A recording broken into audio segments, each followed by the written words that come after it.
Hey, Motorman here. I'm talking to a couple of friends of mine the other day. They're kind of old school guys, just like me. And I said, what do you think of the new Sportster S and the Nightster? And they all said, well, they're much better bikes, really, than the older Sportster. But they would take the older Sportster any day because the newer bikes have no character. They're not like a Harley Davidson. And maybe they're right. Personally, I think they should have kept the older Sportster model as a price leader. But I'm going to go down to Port Richey Harley Davidson. I'm going to ride. They've got a brand new 883, a 2022 model. And I'm going to take that bike for a ride and tell you what I think. All right, first thing you notice when you get on a Sportster is they're very low to the ground. I mean, if you're 4'10", you can get your both feet to the ground with this motorcycle. And I've ridden the Sportsters before and reviewed them. So you may say, well, what's the big deal? Why are you doing this again? Because this, in my mind, is an iconic Harley Davidson. Sportster's been around for, I think since 1957. And the Evolution motor came out in, I think it was 1984, if I'm not mistaken. And that's right after Harley Davidson bought the company back from AMF. And because they've had this motor out for so long, they've long since got the bugs worked out of it. Now this particular one is the Iron 883 2022 model. There's also the 1200, and the 1200 is about I think $1,000 more. Some people it may be worth spending that extra money, some people not so much. But let me tell you, this bike has plenty of power.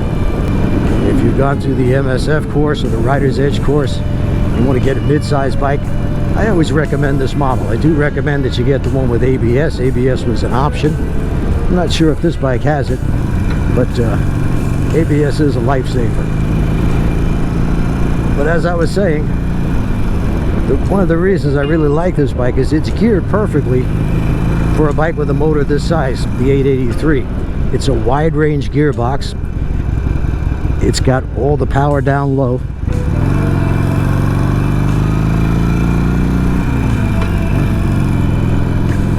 You don't have to slip the clutch very much to get the bike moving.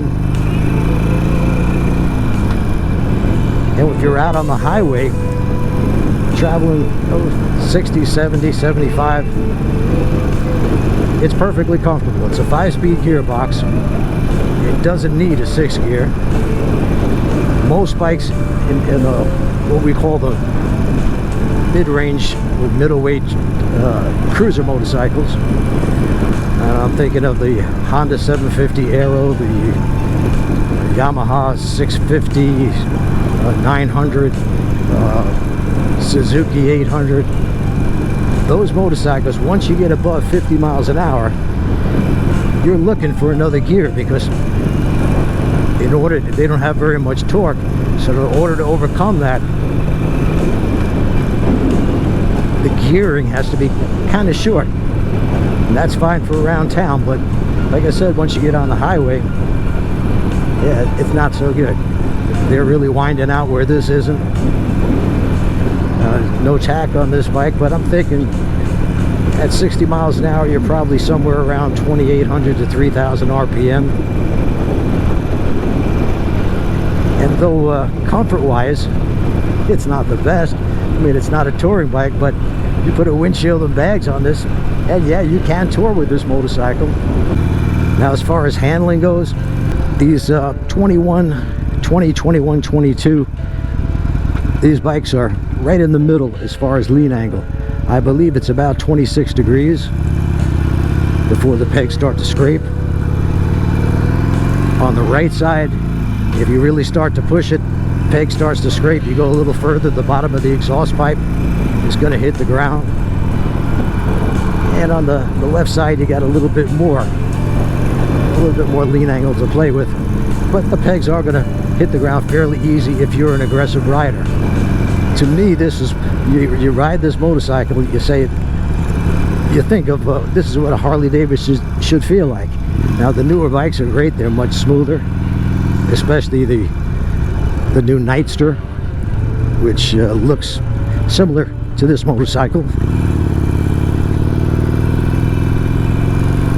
It's got the new water-cooled motor, Rev Max. It's much faster, much smoother, it's lighter. It's an all-around better motorcycle. But it really depends on what you want to do with your bike. If you like it to feel like a real, or what a lot of people think of as a real motorcycle, you definitely have that feel on this bike. Now let's talk about styling. To me, this is a classic looking Harley Davidson. It's an iconic style of motorcycle. From every angle, perfectly proportioned. You may argue with that, but this is what I think. When I think of a motorcycle, this is what comes to mind.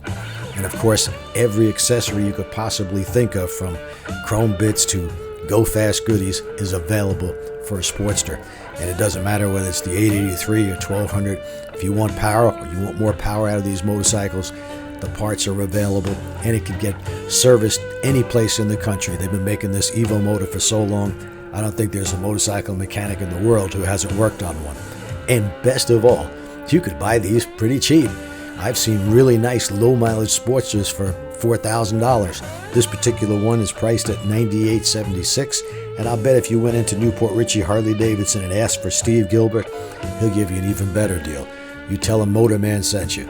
So you're complaining about the price of Harley Davidsons? Get a used one. Get a really nice used Sportster for a really good price. Save yourself a bunch of money and have a bunch of fun riding a motorcycle.